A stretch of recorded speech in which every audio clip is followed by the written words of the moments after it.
Long story short, Hugh Jackman plays the part of Gary Hart, and he was amazing. And I had a really fun scene where we were tailing him, we were chasing him down this alley, and he's like the nicest guy ever, but he's a big guy, he's like 6'4", and he's ripped. And we went down the alley, and his character's mad at our character, and he just turned around and looked at us. And for half a second, I was like, oh, that's Wolverine. And I legit got scared. And he's a big guy, you know? So what's funny in this scene is as a reporter, I have like a notebook, and I dropped it. And after the screening, we went to the Toronto Film Festival, and all these actors are coming up to me. I love the choice you made. I love the choice you made to drop the notebook. I go, no, dude, that was real. I was like, hard day at work, and that's all they need. So basically what happened was a lot of empty seats where I was up because StubHub was gouging people so bad, people just stayed home. So there was all these empty seats behind us. Really? So my buddy was taking his beer, empty beer cans, was sticking them there. And this guy, I don't know, he had a problem with it. And rather than just being, hey, do you mind, my wife and kid got to get by, can you just blah, blah, blah, blah, he just immediately went to, hey, was there something wrong with the bottom of your chair? And then it escalated. And then I pulled the ladies line, which usually diffuses it. I was like, ladies, come on, what are we doing? We're at the game here, right? And I go to shake his hand. He doesn't shake my hand like an So now, all my Boston anger comes up, and I'm just talking loudly about West Coast fans, forgetting that I'm a bald 50-year-old man that's going to get thrown off the upper deck. And finally, after an inning and a half, I'm at the World Series, and I'm mad at this idiot behind me. What do I care? Okay, what do I care about this guy? You know, he's not going to hurt us. There's four of us. You know, he was like 80 pounds overweight, so what's he going to fall on us? Like, that's the best thing he's going to do. So I went down to get a beer. When I came back, he was mean-mugging me the whole way up. Oh, really? He's with his wife and kid. He's sitting there, you know, looking like he just got out of Denny's, and he's looking at me like he's going to do something. So my eyes are starting to go, but I refuse to get glasses. So I'm sitting there, like, as I'm walking up, I'm like, is this guy looking at me? So, you know, when you have old eyes, you got to look away and then look back to make sure, right? So I did that. Now he thinks I'm soft. Like, oh, I got him. He blinked, right? So something happened on the walk up to him. I was just like, I'm not doing this anymore. I was just like, dude, come on, man. I got to respect the Dodgers. I love you guys. I'm sorry you put that thing. Can we just crush, you know, squash this, right? So I go to do the fist bump, and he's so immature, like emotionally, that when he went to do the fist bump, he didn't even move his hand up. He just had it in his lap, and he just kind of went like this. You know like when a toddler goes to wave for the first time, they don't lift their arm up, they just imitate you like that. Like, he did that, and I did the fist bump, and then we were fine. So I think I figured something out. What? Because there's an overlap with Irish guys and Mexican dudes as far as, like, a disconnect. Like, you have, like, this anger, and, like, I think, like, when you meet a 40-year-old Mexican dude, you got to do the math. That's like meeting a 60-year-old Irish guy in therapy years. Like, they're even more hardcore. Dude, they'll literally stand there, face 10 people with flamethrowers and not even flinch. Be like, what? I'm not backing down. So you have to give them, you got to give them the out. So I gave him the out, and then I squashed it. And then even my buddy, the English Boston guy next to me, afterwards, he walked out. He was just like, dude, how did you do that? How did you do that? It's just like, well, you know, I've been married for 5 years, losing fights all the time. So I've just learned. Christina, congratulations on the baby. You just had the baby, right? Yeah, little Friday morning. Friday morning.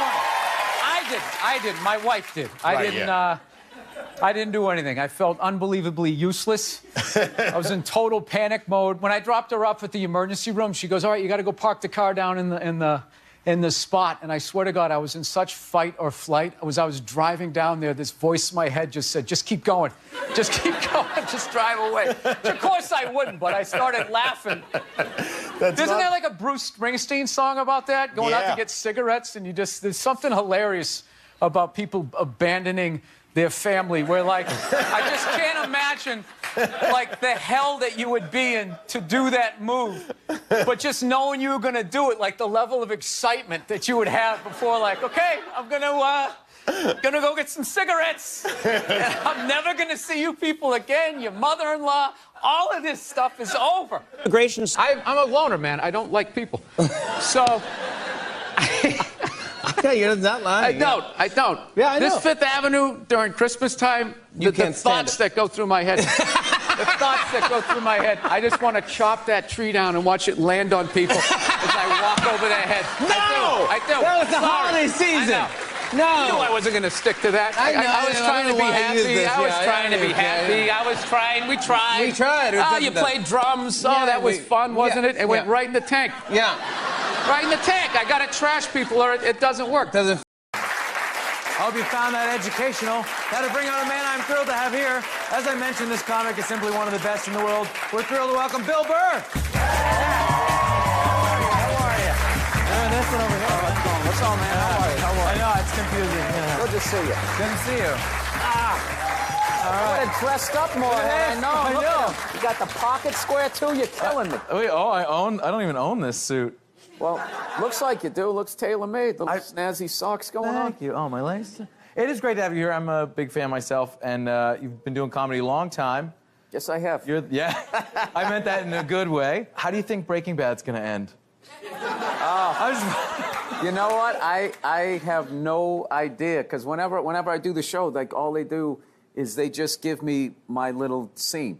Right. So I'm as big a fan as anybody. So it was such a thrill when I finally, I kept bugging my agent, trying to get on, and I finally got a little part on there. It was like getting sucked into the TV.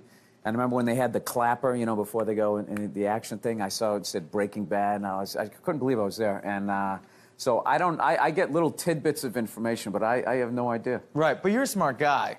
So, Oh, he's pandering now, isn't he? I know, you like that? But Yeah. you're brilliant. You're a genius. Is there any clues while you're on set? Does Aaron Paul go home early any days? That's what I'm asking. You know, when they're shooting the last episode? You know? Did you hear a director go, all right, we're stabbing Skylar now? Like, did you? No, they keep it really, really under wraps. I know what you know. That's Really? Yeah. I don't even Like- want, I wouldn't want to know either. Yeah. People are saying you're the next Louis C.K. Not in a stylized sense, but in like I'm a balding redhead. Yeah.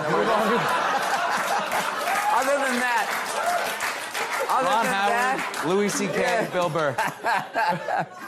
yeah, you got to watch out for us balding redheads. We're coming on. I think that's pretty much where the comparison ends, as far as I'm concerned, because I am a huge fan of Louis, and when I learned from him. Like, that guy he's the generation or so in front of me. He's also doing like one of the greatest shows on TV, writing, directing, acting in it, and all that. So Yeah. he's put me to shame. That's what Really, I'm saying. you're on one of the greatest shows on TV right now. I do stand up in strip malls. That's what I do. That's what I do. And occasionally I get some acting work, which is cool. A lot of people know about that famous, that when you took it out on Philly, because they were a bad crowd. Oh, yeah. Your famous rant, Yep. which you've since said you like Philadelphia, and that wasn't the issue. You were just giving... People in Philly don't even remember. Basically, if you haven't seen it, I was doing a show for the Opie and Anthony radio program, and they had this show called The Traveling Virus, and we were doing these like 10,000 seaters, and we went to Philly, and they're notorious for booing people, and they booed the first guy off stage, and I went on like 3 hours after that. So by the time I got up there, it was a complete shit show, and I don't know. They started booing, and I snapped and decided I wasn't going to leave, and I just attacked everything that they loved. And well. Yeah. And you know what?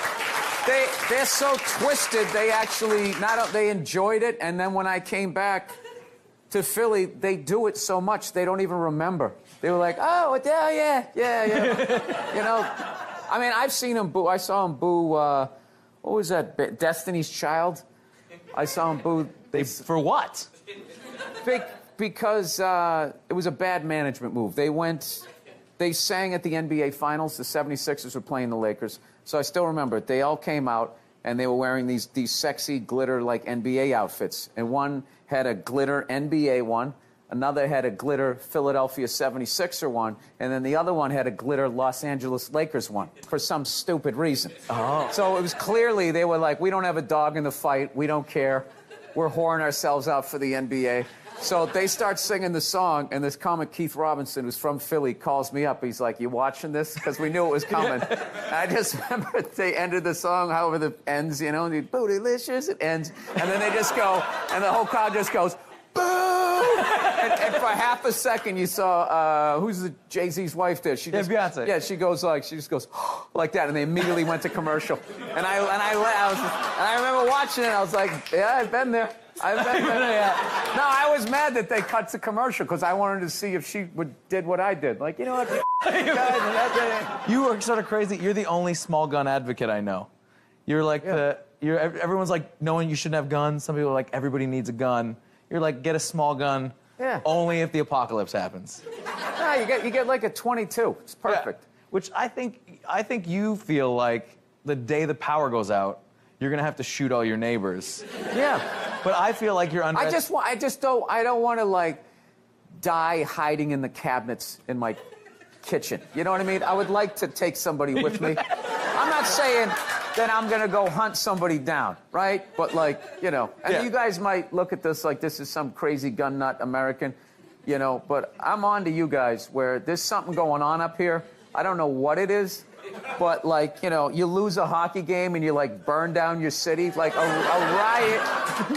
It seems so trivial, but that's like, yeah, they always, what is that thing where they say a riot is an expression of, I'm too stupid to remember. I don't know. I know this. I know you're not nearly as happy as Michael Moore tried to make you out in that movie. Like, no. Everybody's up here, you know, just having a good time and leaving their doors unlocked. Nobody ever gets smashed over the head with a bottle. It was such... Oh, no. It just drove me nuts. You guys play enough hockey up here, you get that violent tendency out. Oh, yeah. They make us try to play hockey. Yeah. And then based on this... I'm a huge fan of hockey. I love it. And I love that people don't get it down in the States. I love it. I love it. Why do they let them fight? I can't see the puck. It's like music to my ears. It's like, good, yeah, get out of here. Let's just get out of here. Let me watch it in peace. Do you remember when they lit up the puck for a few years on Fox TV? News, yeah. That was you guys. Do you know? No, but the NHL... Well, No, wait a minute. Wait a minute. Time out. The NHL is you guys too. So all the owners had to agree with that. And you all had to be like, we gotta like expand this thing. We thought we'd funnel money into Canada and keep it here, but you guys took it over, like you tend to do. But well, I'm not going to apologize for that. No, you're big on the I mean, that's just business, dude. You're acting like we came and knocked you on the head. You know what we're about. Wait a minute. Oh, yeah. Wait a second. Fellow white person, not native to this country. How did you guys get this up here? Did the Native Americans go, oh, well, we like these white guys. You can have all our land? Jesus Christ. No, I get it. Your shit smells like maple syrup up here. Is that what you're telling me? All right. Yeah. I'll go with it. We'll be back with more with Bill Burr. Yeah. The teams are coming back. Yeah, oh yeah. Up next, more with Bill Burr, who raves about his love for fantasy hockey teams. I don't ever want to be that guy in the bar where the other team scores. And everybody's like, and you're like, oh, but he's on my fantasy team.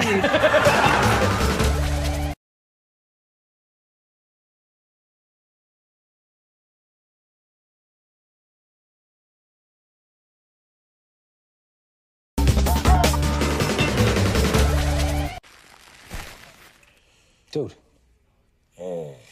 What are you doing? Huel. Hey, quit screwing around. We are here to do a job, not channel Scrooge McDuck. You hearing me? I hear you. Dude.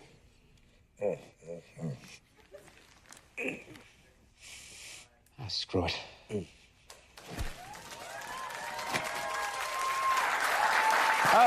How great is that? How great was that? Like, that was fun. That scene was a lot of fun to do, and you know, everything on that show is so top shelf, and we were getting a lot of laughs off camera when we were doing it. They were trying to do, when we were laying on the money, they said that they wanted to kind of be almost doing like a homage to like pillow talk after sex, except but it was more like your love of money, and so just the two of us laying there. yeah, it was great. Yeah, because did they let you go? I didn't get Scrooge McDuck. I didn't get it. That sounds like a you reference. No, that was for theirs, you. and I was sitting there going, Scrooge McDuck, I don't get that. And then, so I just delivered it like I understood it, and then I did that a lot on that show. Like when I had to talk about like chemicals, like benzene, nitrobenzene, I just would stress it like nitrobenzene, like I didn't have any idea what it was. But it worked because I was playing a guy conning people, so it was kind of funny that in real life and in the character, I had no idea what I was talking about. But anyways, the Scrooge McDuck line, like the next day on Twitter, I got like all these emails. Scrooge McDuck, did you come up with that? LOL, that was hilarious. I was like, ugh, I must have. It sounds like you. It sounds like you. Fooled him again. I was too afraid to say it on set, too, that I don't get it, because I was like, they're not going to bring me back. They think I'm stupid. Okay, yeah, Scrooge McDuck, that's a good line. Okay. So we want you to sound off on some people quickly. What's your opinion on Miley Cyrus? I don't really know who she is. That's good enough for me. No, I don't mean that in a mean way. I think, but I obviously saw like her with the pigtails and sticking her tongue out. I didn't think the dance she did was any more sexual than anything else that I saw throughout the years on that thing. I think what creeped people out was she was a child star, right? Yeah. And all of a sudden now you see her grown up, and it's just undeniable at this point that someone's banged her. And I think that really kind of messed with people. Like, she knew how to move. She's a woman now, and you know what? You guys need to get over it, all right? It's her body. I don't know. Like, back in the day, if you thought somebody sucked, you know, you just told your friends. You weren't able to, like, contact them and try to weird them out while they're eating toast, you know? Yeah. You know? So, no, that was like right when I thought I had built up a tough enough skin on stage. That was a new tough skin that you had to develop, was when, you know, MySpace and all those things came out, and you were like, oh, this is a great way to connect with fans, thinking it was going to be all, all nice stuff, and then the first time it happens to you, you're just not ready. You get like 25 great things, and then that one awful one, and you're just like, ugh, because there's always a little bit of truth in it. Yeah. With your big stupid head. You know how many times you say you know, and you're like, I know, I keep saying you know, I suck. And it just starts messing with you. But then you start thinking about that person. Like, well, I bet they do something, you know? They probably do something bad. Maybe they suck at driving or something.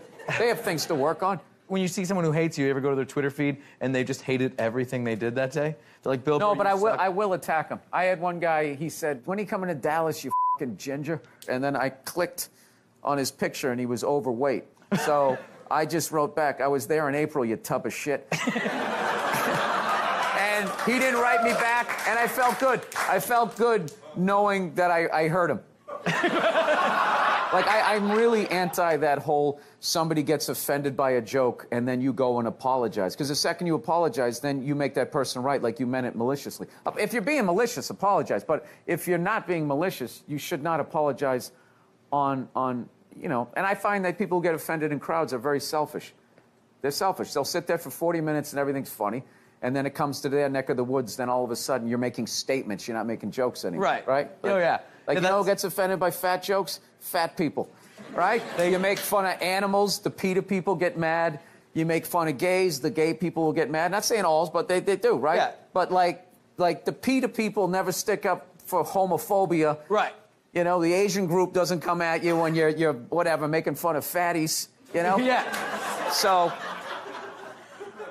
I mean, and I'm sitting here, they have like Kick a Ginger Day. People are telling us we're dying out. I mean, who's sticking up for me? So, you know, go f*** yourselves.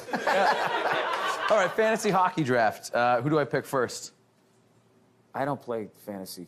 I'll if you want to play pickup hockey, I'll do that. But I don't ever want to be that guy in the bar where the other team scores. And everybody's like, ah, and you're like, oh, but he's on my fantasy team. I have this team.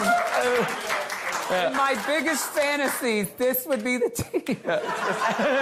It's just the worst thing. I like to know in the stats, because I used to collect football cards and stuff like that when I was a kid, and I knew where they went to school, and you know, I like that aspect of it. But I just couldn't go over all my friends' house and have a mock draft.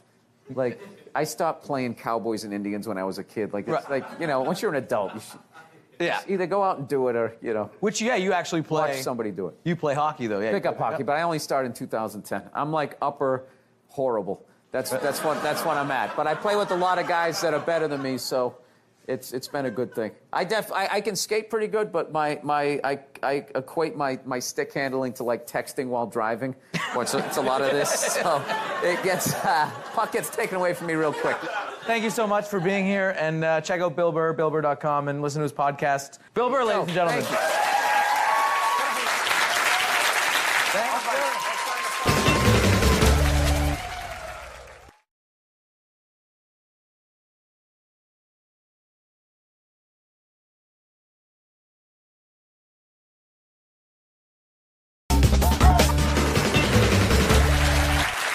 back to Comedy at JFL 42. The festival is moving along so fast, and one of the best of the new generations of comedians, John Mulaney, is in town. He'll be joining us on Thursday's show. Yeah.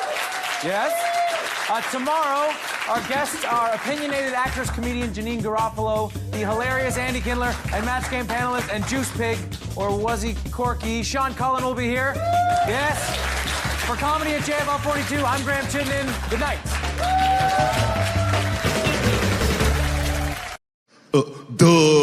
Hey, if you do anything wrong in your life, and I find out about it, I'm gonna try to take everything away from you. And I don't care when I find out. Could be today, tomorrow, 15, 20 years from now. If I find out, you're fucking finished.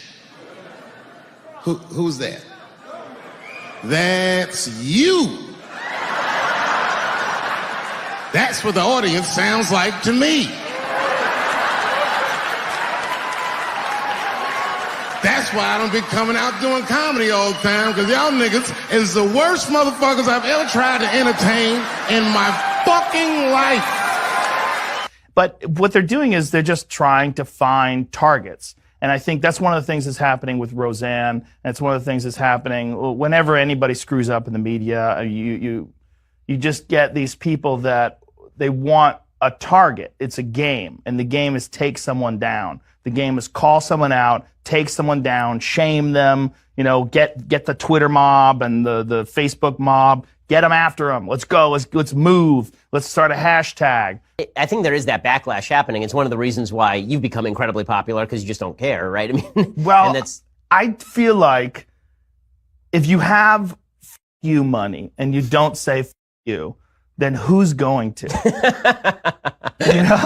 Who's going to? Like, I'm a good person. I'm a nice guy. I pay my taxes. I have a bunch of great friends and loved ones. You have kids. I have kids. I try to be nice to people. That's what I try to do. But if I see something that's ridiculous and I make fun of it and people get mad at me for that, that's on you. Kevin Hart calling out cancel culture, highlighting his own experience after stepping down as Oscars host in 2019 over some controversial tweets he did way before that.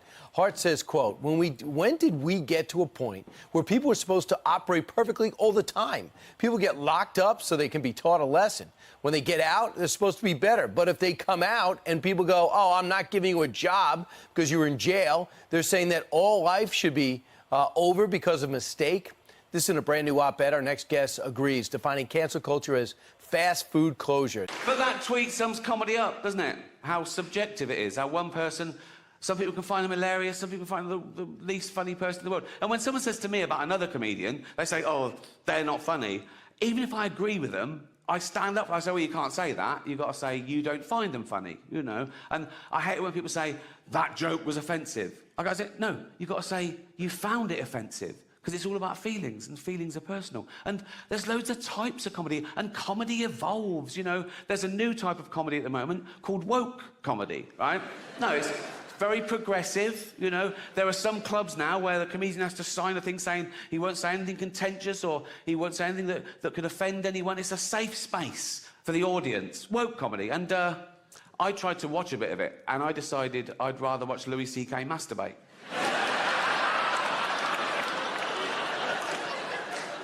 Can't mention him anymore. He's cancelled. Not enough to apologise and move on. You've got to... Like poor Kevin Hart. See, Kevin Hart, he got the job hosting the Oscars. It was his best day ever. He was on Twitter going, oh, I've wanted to do this all my life, right? And then someone found these 10-year-old tweets, right? They were sort of childish, sort of shitty, homophobic tweets. It was about his son. He was mucking around. He said, oh, my son's doing so-and-so. I hope he's not gay. There was a massive backlash. He went, oh, sorry, I'm not homophobic, really sorry. He deleted them, right, and said, I'm really sorry. 10 years later, someone finds a screen grab and goes, look, he's done this. Oh, the Oscars go, oh, you got to apologise again. He went, no, I've apologised. I can't keep apologising. And he's right. If there's no value to saying sorry and evolving, he might as well just tweet him again. Right? That's how I deal with shit, anyway. But if you're the type of person to revel in someone getting cancelled for something they said 10 years ago, you're just ensuring that one day you'll be cancelled for something you said today. You can't predict what will be offensive in the future. You don't know who the dominant mob will be. You know, like, the worst thing you can say today, get you cancelled on Twitter, death threats, whatever, the worst thing you can say today is, women don't have penises, right? Now, no one saw that coming. There are no 10-year-old tweets of people saying... You won't find a 10-year-old tweet of someone saying women don't have penises. Do you know why? We didn't think we fucking had to. But the one great thing about this pandemic shit is it kind of slowed down a little bit of that cancel culture. You know what I mean? Yeah, it's kind of hard to take your dick out at work when you're at home. You know? Some people still manage to do it. They were in some call, no pants on. All of a sudden standing up, their junk right in the screen. Still figured out a way to get fired. It was unreal. It's kind of good, though, that, you know, those creeps got to take a break, because I felt like cancel culture, they were kind of running out of people to cancel, you know? As much as they wanted to make it seem, there really was a finite amount of people that took their dick out at work. Despite the stats, right? Every 1.6 seconds, somebody takes their dick out and shakes it in a woman's face in a cubicle. You're like, huh? Every 1.6 seconds? I must not have been paying attention. Every 3.2 seconds, some man jizzes on a fern and rubs it in a woman's face. Holy shit! I didn't know that happened, right? Yeah, so fortunately, they rounded up all of these fucking animals and they got rid of them, right? But it kind of became like this cottage industry, and it was a way to kind of get rid of some men that maybe were in your way, you know? It's like anything. It always, like, you know, the initial thing, you agree with it, and then it kind of gets out of control. So, I don't know. They kind of ran out of people, and there was this kind of hilarious moment, like last year, where they started to try and cancel, like, dead people. Remember that? All of a sudden, out of nowhere, like, John Wayne was trending. I'm like, what, they got some found footage? You got a new movie coming out that maybe they shelved? And all of a sudden, it was all these stupid-ass woke white people, right? Oh, my God, did you see what John Wayne said in Playboy in 1971? This is a bunch of fucking white people, all up in arms, about a dead white guy. I can no longer tolerate this. I can no longer tolerate dead for 45 years, John Wayne, saying things in a magazine that doesn't exist anymore. I am here for black people. It's fucking idiots. What kind of a fucking idiot white person refers to themselves as woke? You know, if you actually were socially conscious, you'd realize that white people stole that word from black people. Once again, doing the Elvis thing, right? But you know what? I blame black people for that. One of them fucked up. They were at a party, there was white people there, and they let it slip out. Stay woke, however the fuck you say it, and some white person heard it like, who is that? Oh my God. Stay woke? I want to say that. I gotta say that around my white friends so they know that I'm down. Oh my God, I'm gonna fucking say that. Fucking woke. I'm fucking woke. I'm a woke signaler. I fucking had it. I've had it. I support black people in my white apartment on Twitter. That's what I do. I'm fucking here for you. I see OJ's in the news again this week. What about Norm's series of OJ jokes? Oh, yeah. But is that why you left the show? No, I must say, I now in this cancel culture and everything, I have to say, I no longer take that position with O.J. Simpson. He was found not guilty by a jury of his peers. I accept that. I see him as the greatest rusher. That's all he's guilty of to me, is the greatest rusher in the history of the NFL. Yep. Maybe I was the greatest rusher to judgment. All that for that? These days with your comedy, do you feel like you're walking on eggshells at all? Do you feel more like nervous about stuff you tweet and stuff you say just because of the climate we're in and everything that's happened? Yeah, like we're gonna go do stand-up right now. It's mostly trying out new stuff. You don't have the freedom to just talk and free associate, and then carve it back from there.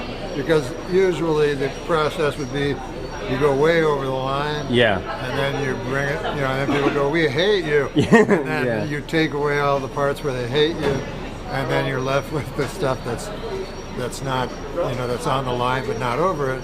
Is your starting point a little bit more sort of tamer these days? Oh yeah. It's very calculated and thought out. And does that hurt your act though? Yeah, it's way less funny. Is that right? Other than it being not as funny, it's wonderful. It doesn't hurt anyone's feelings anymore, but virtually no one laughs. So it's a trade-off. But so that's really hurt your career in terms of the fact that you're an eggshell comedian. And I don't think like... I'm an egg, is that a new term? I just made it up just now. Shouldn't comedy be some sort of sacred place where you're allowed to say whatever's kind of on your mind, and like if it's funny then it's okay? It used to be, like Jerry Seinfeld always says, the audience will let you know. Yeah. When it's gone too far, because they're a cross, representation of the population. Yeah. But now it's not enough to get 99%. You have to get 100%. Most of the audience wants to be funny. Doesn't care about anything but that. They just want to escape. Yeah. But a tiny a group of people ruin it for everyone. And that's who you cater your performance to these days? I cater my performance to a tiny group of people. That's sad. That hate me. Let's talk white women here, shall we? Let's talk white women. White women, amazing your accomplishments over the last few years. I got to tell you, the way white women somehow hijacked the woke movement, generals around the world should be analyzing this. Just to refresh your memory, the woke movement was supposed to be about people of color not getting opportunities, the at-bats that they deserved, finally making that happen. And it was about that for about 8 seconds. And then somehow, white women swung their Gucci-booted feet over the fence of oppression and stuck themselves at the front of the line. I don't know how they did it. I've never heard so much complaining in my life from white women. My life is so hard with my SUV and my heated seats. You have no idea what it's like to be me. Trash and white guys. The nerve. Where's the camera? The nerve of you white women. Listen, I don't want to speak ill of my bitches here, okay? I don't. But let's go back in history here, okay? You guys stood by us toxic white males through centuries of our crimes against humanity. You rolled around in the blood money, and occasionally when you wanted to sneak off and hook up with a black dude, if you got caught, you said it wasn't consensual. Yeah, that's what you did. That's what you did. So why don't you shut up, sit down next to me, and take your talking to.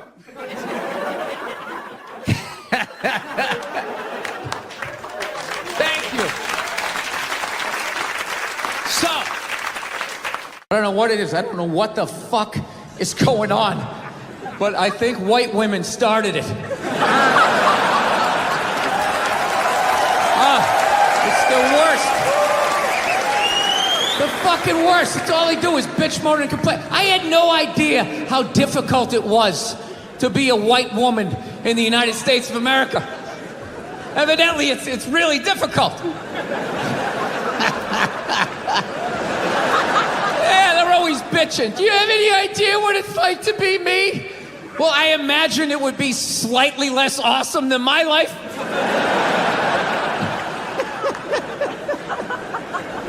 What happened to you today, sweetheart, huh? Did they not chill your rosé? You know? Was the trolley not running down at the mall? What happened? No, it's unreal. I'm really fucking annoyed how white women have the fucking balls to throw my white privilege in my face, you know? Sort of separate themselves from these white males with their white male privilege. It's like, bitch, you're sitting in the jacuzzi with me. The fuck are you talking about? Yeah, quit your fucking whining. Look, right out of the gate, all right? If you live in some honey boo-boo lifestyle on the Appalachian Trail, you know, your uncle just banged you in the dirt, all right, I can listen to you.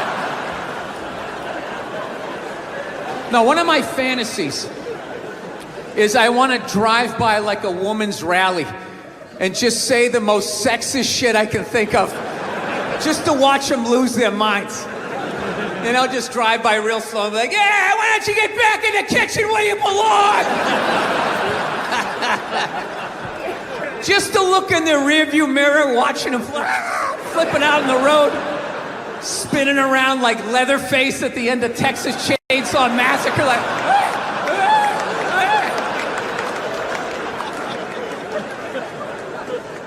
yeah. No, it's a very, I don't know. Times are changing, I guess. I don't know. Yeah. Michelle Obama's doing an arena tour. That's another thing going on. I'm going to say that again. Michelle Obama is doing an arena tour. She's not playing comedy clubs. She's doing arenas. When did first ladies start acting like they got elected? You know? Dude, being a first lady, that's not a fucking job. Right? Look how quiet is it in here. Why is it so fucking quiet? You think that's a job? It's not a fucking job. Dude, if you really think it's a job, just look at him. Right? Look at Obama. When that guy got elected, he looked like he was about 41 years old. When he left office, that guy looked like he was about 73. Right? Look at Michelle. She looks younger now than she did when that dude got elected. What has she done for the last 8 years? Yeah, other than lay in a giant vat of Illuminati-level lotion, just sitting there floating. A couple hours, a shapeshifter comes in and dumps another bucket on her. She pops her head up. Hey, Bam Bam, tell Stevie Wonder to come down and play some songs tonight. Now, I found out she's doing a tour because she's doing a book tour. Yeah, she wrote a book. She wrote a book about not having a job. I gotta read that fucking book. Chapter 1, how to know if a dick tastes presidential.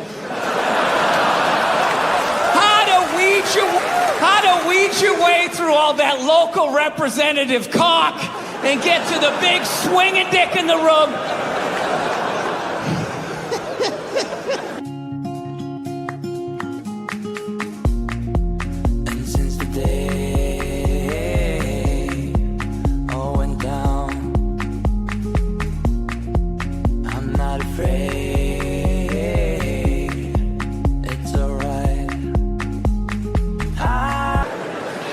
Right now, say what you want about Republican presidents, but they got their first ladies in line.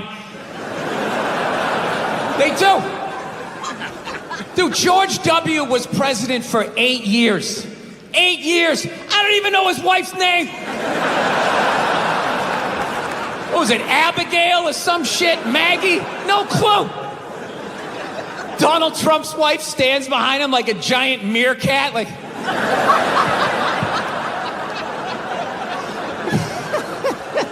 Bill Clinton was president, his wife never shut up. I want to do healthcare. He fucked around on her so much, he's like, all right, whatever, just do it. But I'm telling you right now, I'm gonna check out that fucking tour. I gotta see what that's all about. You know? Who opens? Who opens on that fucking tour? Was it Oprah Winfrey's husband? You know? Does he fucking come out and talk about what it's like to walk her dogs?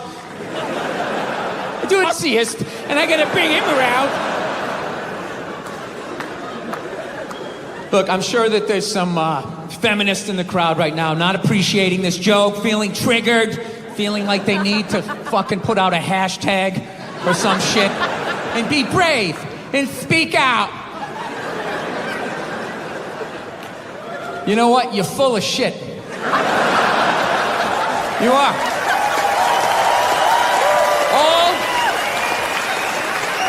All those feminists are full of shit. Because I'm going to tell you right now, someday, there's going to be the first woman president. All right? Which means you don't even know what her fucking platform is, and you automatically cheer. It's got the same genitalia. I'm telling you, they're not smart people. Feminists, they're not as smart as they're coming off. I'm telling you. Someday, there's gonna be... By the way, this is gonna be my last show ever, by the time this fucking thing comes out. Someday, there's gonna be the first female president, which means there's gonna be the first male first lady, right? And you wait, you fucking wait. The first time that dude opens, he's feminist. They're all gonna be, you shut the fuck up! You shut the fuck up! It is her time now. It is her time. She was elected, not you. Go pick out some plates, bitch. You are the first lady.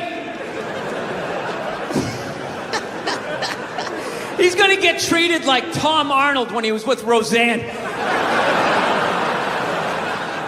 Secret Service name will be like Appendix or Doesn't Matter. Not worthy of protecting. Just entered the Oval Office. Not worthy of protecting. I don't want to make my dad out like a psycho, man. My dad's the best dude I know, man. But, you know, I understand him, though. You know, he's like the exact opposite of me. You know, I planned out my life a little more, right? That's why I never got married. Never thought about getting married. It just looked horrific. It looked really difficult. It looked like a lot of them failed. Then if you had a kid, you have that whole weird situation, right? You got this thing that half looks like you, half looks like somebody you used to love and now want to slap the shit out of, right? Kid's coming up to the walk, you're like, son, just look to the right a little. Let me just kind of cheat, but Dad, I want to look at you. It's brutal. My dad was the exact opposite. Fell in love, got married, just started having kids. Had 5 kids by the time he was 33. Pre-Oprah, pre-Dr. Phil, pre-chicken soup for the holy fuck. I got 5 kids. I don't even know who I am yet. The pressure of that, feeding all those kids, man, I'm telling you. Every 3-4 days, he would just snap out of nowhere, you know? Can you pass the salt? Ah, you fucking bitch, out the fucking bullshit! Boom, he'd slam the door, have the car in 3rd gear by the time he got it to the end of the driveway. Bop, bop, bop, bop, bop. My mother would always do the exact same shit. Just lock the door behind him, turn around, look at the kids, and just be like, man, he's just crazy. He's just a crazy person. What is wrong with him? 8 hours later, he'd show up, no apology. She'd have dinner ready. She messed it up. He'd give her a rough time. Christ, you cooked the shit out of it. I don't know. I think I'll be a good dad, though. You know? I do. No, I analyzed it. I've actually finally come to the point. I want to have a kid, and I don't think it's that hard. I don't. Part of me really believes that, and the other part is I just like pissing off people with kids, you know? Whenever you say shit like that, oh, dude, you have no idea how difficult it is. This is a great one to say. Well, I mean, I got a dog. I mean, you know, how much dude, you can't even fucking compare it to a dog. Yeah, I can. I just did, and I'll do it again. Mine's got 4 legs. Yours only has 2. Go ahead. Yours bites someone and gets a timeout. Mine gets put down. Stakes are raised. No, I think I know. I think I know how to raise a kid.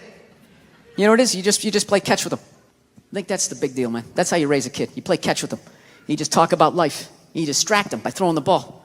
They don't even notice. You're filling their heads up with your theories. Right? You don't do it the old school way, the way your parents used to. Sit down across from you. You want to tell me about your day? Did anybody offer you any drugs? You're learning about sex? You're like, dude, you're fucking freaking me out. I'm trying to eat a Pop-Tart here, right? No, you just take them in the back. You play catch with them. That's it. You talk about life, right? What's that, son? We're not going to church today. Fuck that. That's all a bunch of bullshit. God's everywhere, but I got to go down there to see him? Really? And he's mad at me down there and I owe you money? Go fuck yourself. That's stupid. It's ridiculous. It's in here, all right? It's not down, it's in here. They try to take it. It's in here. You do something good, you feel good. You do something bad, you feel bad, you know? Unless you're like a sociopath, then you don't feel shit, you know? Unless you got somebody duct taped upside down in your apartment, you know? And if you do something like that, I want you to feel like you can come to me, you know? Yeah, come to me, confess all of that. We'll go down to the precinct, we'll tell them everything. Yeah, I'm gonna turn you in. This isn't fucking Dexter. What are you mind? There's some feel-good serial killer walking around. He only kills the bad people.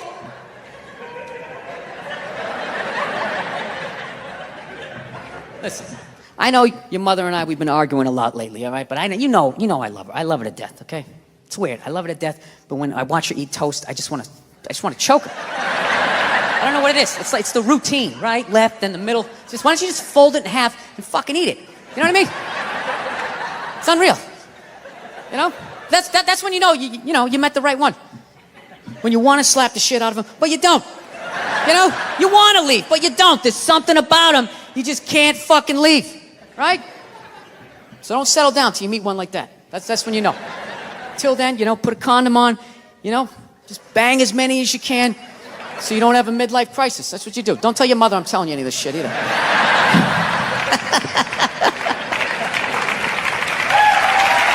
Yeah. That's my game plan. I gotta tell you though, becoming a dad though is the greatest thing that ever happened to me, man. It really is. I don't have any jokes about my kid. No, it is. And you're applauding my wife. She did all the work. Yeah. Yeah, knocking a woman up, that's easy. You just have fun. You unprotected sex, bam, you knock them up, and then they have to deal with it, No matter how much they try to drag you into it, it really is, it's their show.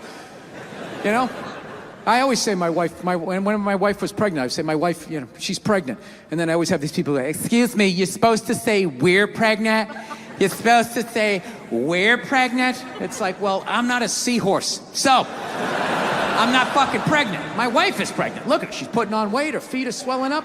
She's miserable, fucking miserable. I'm still doing pull-ups, I'm crushing it. While being pregnant, I'm still drinking, smoking, yeah.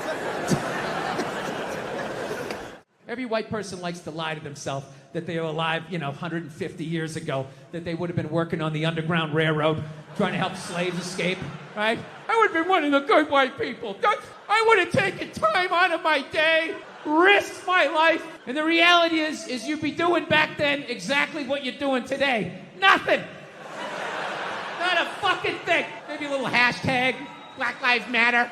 Oh my God, my heart breaks on my L-shaped couch.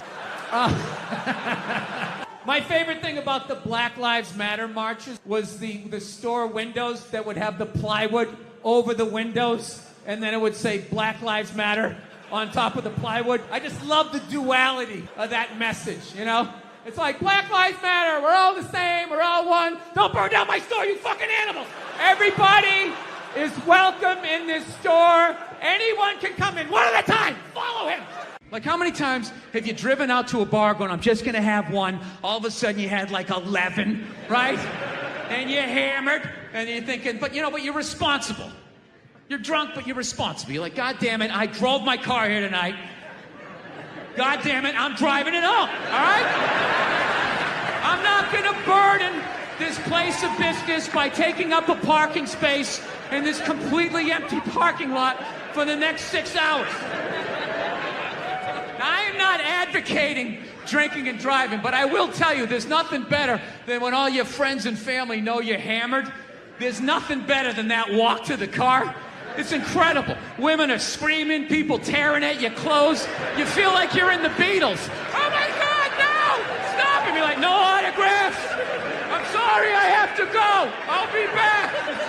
Get him off me. All my heroes are going down. Arnold Schwarzenegger, another great man. Another great man. Taken down by that gold-digging whore of a maid he's got. And I'm not saying he's not a piece of shit for doing what he did. It was a piece of shit move. But how come only he got chastised? What about the maid? Why was she called the maid that entire story? She was never called a whore, ever. Just boggled my mind.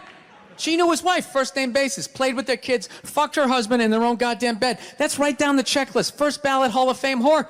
Right there. Never. Why do you think she hooked up with him? Because of that 1987 flat top he's still rocking? The giant space between his teeth I could put this mic cord through? Or do you think maybe it's all that kindergarten cop money laying around the goddamn bedroom? It was this kind of hilarious moment, like last year, where they started to try and cancel like dead people. Remember that? All of a sudden, out of nowhere, like John Wayne was trending. I'm like, what, they got some found footage? You got a new movie coming out that maybe they shelved? And all of a sudden, it was all these stupid-ass woke white people right? Oh my God, did you see what John Wayne said in Playboy in 1971? This is a bunch of fucking white people all up in arms about a dead white guy. I can no longer tolerate this. I can no longer tolerate dead for 45 years, John Wayne, saying things in a magazine that doesn't exist anymore. I am here for black people. You know what did amaze me during all of this was the amount of shit that doctors got from non-doctors / complete fucking morons. People who had to go to summer school. According to my internet research, if you take a little bleach, vitamin D, and aspirin. Like my favorite heckle doctors got from people was like, dude, what's the last thing they even cured? What? Fucking polio? It's like, no, HPV. They just came out with the vaccine for HPV. No more warts on your dick. We should be carrying these people around on our shoulders. Thank you for not having to make me go down to the doctor and be like, that's not a birthmark, is it? Or even worse, you're too shy to go, so you try to do self-surgery with a frozen Bud Light can. Stick it on there, freeze it off. Every relationship, there's the person that does the dishes and the person that lets them soak, right? They don't let them soak. They know you're gonna do them. They're just waiting you out. And after a while, you can't fucking take it anymore. They're just sitting there. You gotta go out and you start doing it. And then what do? They sit in the other room and they wait like they don't know what you're doing. And they wait till they hear pots and pans. And that's when the show starts. That's when they come running in like, what? Oh, I was gonna do those. What? And you're like, no, you weren't. They've been sitting there for 8 hours. I got my hands in room temperature waters with scrambled eggs floating around. Don't gaslight me. You're a fucking animal. You were raised by animals. Get out of my sight. Don't yell at me.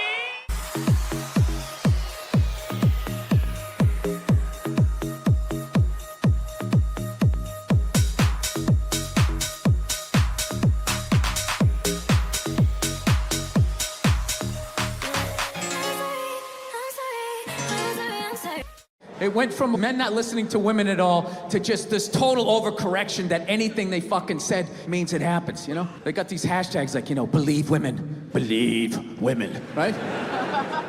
It's a little open-ended, huh? It's just straight across the fucking board, all of them, every last fucking one of them. What about the psychos? What about the ones that key your car and light your shit on fire because you didn't fucking answer a text? What about them? How about you believe like 88% and that last 12% that's out of their fucking minds? You know, I think that's a fair percentage, wouldn't you? No? Are you too afraid to not believe? No, I know. That's the world we're fucking living in right now. And then, you know, and then people just like, did you see that story? You can't make something like that up. I always want to be like, well, did you see Star Wars? I mean, somebody made that up. They made like fucking 15 of them, you know? People can make shit up, right? You're part of the fucking problem. Get the fuck out, you know? Pro-choice always made sense to me because I don't like people telling me what to do. And I always just like, it's your body. Who the fuck am I to tell you what to do with your body? So that always made sense, all right? However, I still think you're killing a baby. See? That's where it gets weird.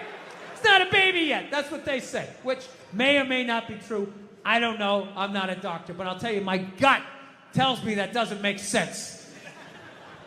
It's not a baby yet. That would be like if I was making a cake and I poured some batter in a pan and I put it in the oven, and then 5 minutes later you came by and you grabbed the pan, you threw it across the floor, and I went, what the fuck? You just ruined my birthday cake. And then you were like, well, that wasn't a cake yet. It's like, well, it would have been. If you didn't do what you just did, there would have been a cake in 50 minutes. Something happened to that cake, you cake murdering son of a bitch. Right?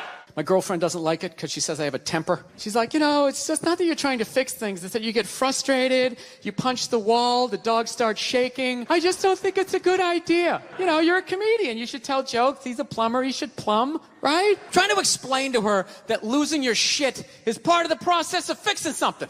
Everybody does that.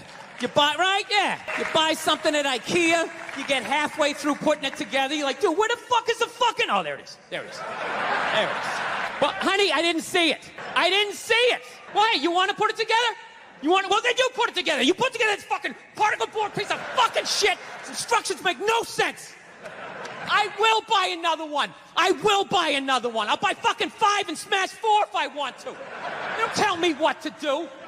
Oh, go to your mother's. I don't give a shit. Jesus Christ. Yeah, what story are you going to tell? This one, right? Not the part about how you pay all the fucking bills, right? Thank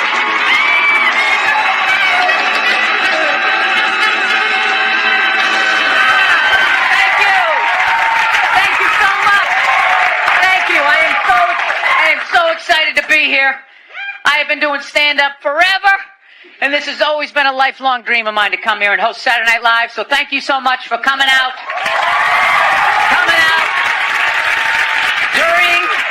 During these difficult times, you guys all look like surgeons with your masks on. Makes me feel comfortable that you're wearing masks. I like people who wear masks. That's good. You're listening to the eggheads, the people we all cheated off of in high school, right? Keep listening to them. And then if you don't wear a mask, that doesn't bug me either, right? Take out your grandparents, you know? Take out your weak cousin with the asthma. I don't care. It's your decision. There's too many people. It's a dream come true. If you're that dumb and you want to kill your own family members, by all means do it. Stops you from reproducing. It's literally a dream come true. And speaking of dreams come true, did you see Rick Moranis got sucker punched on the Upper West Side? New York is back, baby! New York is back! Yes! We lost our edge there for a minute. City started looking like a giant Bed Bath & Beyond, and then BAM! Oh, Ricky took one in the chops. It had to happen. That's what happens when you stick an M&M store in Times Square. All right? The universe has to balance itself. Get the peep shows back in Times Square, old people can walk safely 40 blocks away. I don't know. I'll probably get canceled for doing that joke. You know, how stupid is that cancel thing?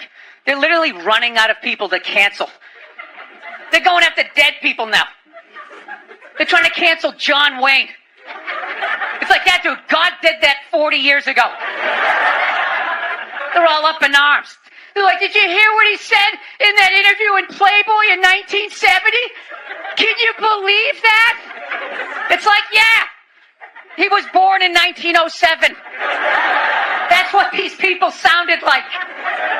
You never talked to your grandparents and brought up the wrong subject, and all of a sudden it went off the rails. Oh, damn it. Just keep making the cookies. Yeah, you don't bring up race or religion with your grandparents. You keep it simple. Anyway, I don't know. I guess my grandparents are older. I don't know. Plowing ahead. Let's talk white women here, shall we? Let's talk white women. White women, amazing your accomplishments over the last few years. I got to tell you, the way white women somehow hijack the woke movement, generals around the world should be analyzing this.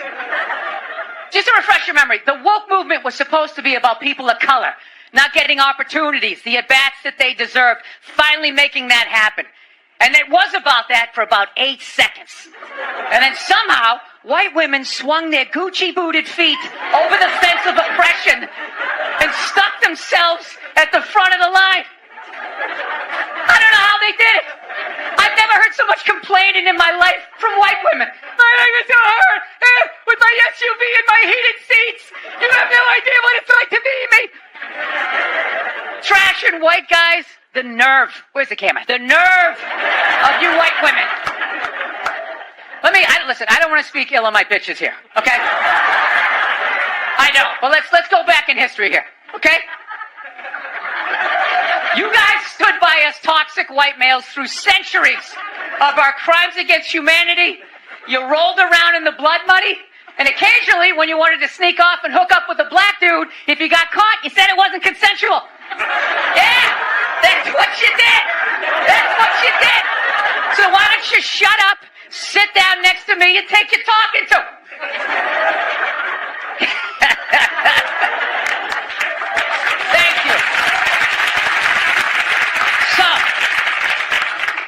in New York for about a year. You know, I was here last year. I was shooting a movie. Had a great time with Judd Apatow, Pete Davidson, and all the guys. Yeah, had a great time. And I hadn't been here in like 13 years, and I immediately noticed how extra crowded the city was. And I was getting all claustrophobic. I'm like, what's going on? How much some people not using safe sex and making all these babies, you know? So I finally walked up to this old New York door guy, and I was just like, dude, what's going on? What's with all these people here? And he was just like, oh, no, don't worry. He goes, it's June. He goes, it's Pride Month. And I'm like, what's that? You know, I'm 52. I never heard of it, right? They didn't have that when I was a kid. He goes, oh, it's Gay Pride Month. And I was just like, oh! Dude, you know when you're just like stuck in the Matrix and you just can't, everything's just pressed up, you can't see anything? And then somebody gives you that little nugget of information that just pulls it back? It's like, why is it so crowded? It's Gay Pride Month. Ah! Tank tops! 0% body fat! 2 guys kissing! Rainbow flags! Ah! I didn't know that. That's what I learned. The month of June is Gay Pride Month. That's a little long, don't you think? For a group of people that were never enslaved? How did they get all of June? Dude, black people were actually enslaved. They get February. They get 28 days of overcast weather. Sun goes down at 4 in the afternoon. Everybody's shivering. Nobody wants to go on the parade. Look, yeah. How about you hook them up with July? These are equator people. Give them the sun for 31 days. There's gay black people. They could celebrate from June 1st, June 31st, 61 days of celebrating. All right, that's all my time. We got a great show for you guys, everybody. Jack White is here. It's going to be amazing.